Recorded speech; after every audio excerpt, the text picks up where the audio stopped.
One afternoon, a young boy asked his grandfather the question that eventually drives all of us. What is the actual secret to a successful life? For most of us, the instinctive answer is to seek out safety. We assume that if we can just eliminate enough risk and stay within a controlled environment, our success will be guaranteed. The grandfather didn't offer a philosophical answer. Instead, he took the boy to a nursery, bought 2 small saplings, and began a comparative experiment that would take years to conclude. We are wired to seek shelter.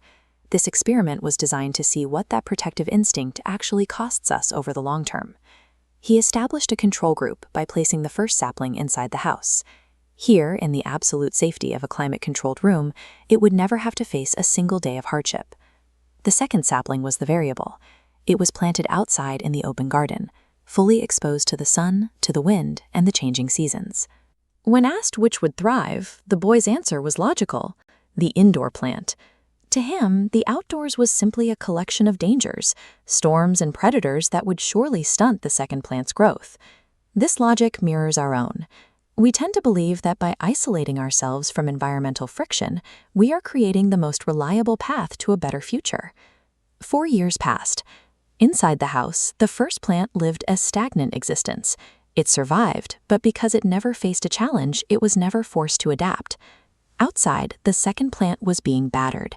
It endured 4 years of harsh, direct sunlight and storms that threatened to rip it from the earth. But that trauma triggered a biological response. The stress forced the outdoor plant to drive roots deep into rocky soil for stability. The indoor plant never developed that anchor. Without wind, its root system remained shallow. While seemingly healthy, it lacked real structural integrity. This reveals a mechanistic truth. The very environmental stress we try to avoid is often the necessary catalyst for building permanent strength. When the boy returned, he saw that the indoor plant had barely changed. It had grown into a small, unremarkable shrub that looked exactly as fragile as it did years before. Then he looked at the outdoor plant. It had transformed into a massive tree with a thick, rugged trunk and a canopy so wide it provided shade for the entire garden. The boy couldn't understand it. He had seen the storms hit that tree. He didn't understand how something that experienced so much trauma could outgrow the plant that had been kept perfectly safe. The experiment proved that safety and strength are not the same thing. True stability isn't found by avoiding the storm, but by surviving enough friction to become immovable. We often treat our own lives like that indoor plant. By constantly choosing the most comfortable options and avoiding the heat of the sun, we are essentially placing ourselves in a pot that limits how far our roots can actually grow. The challenges we instinctively try to hide from are the exact forms of friction we need.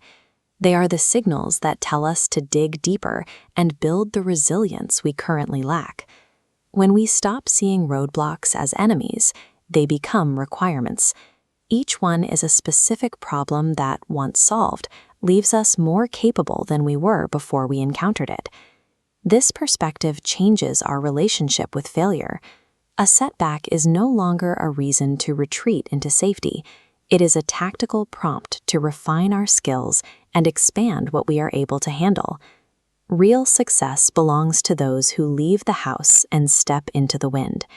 They don't seek out the storm for its own sake, but because they know it is the only way to build a trunk that cannot be broken.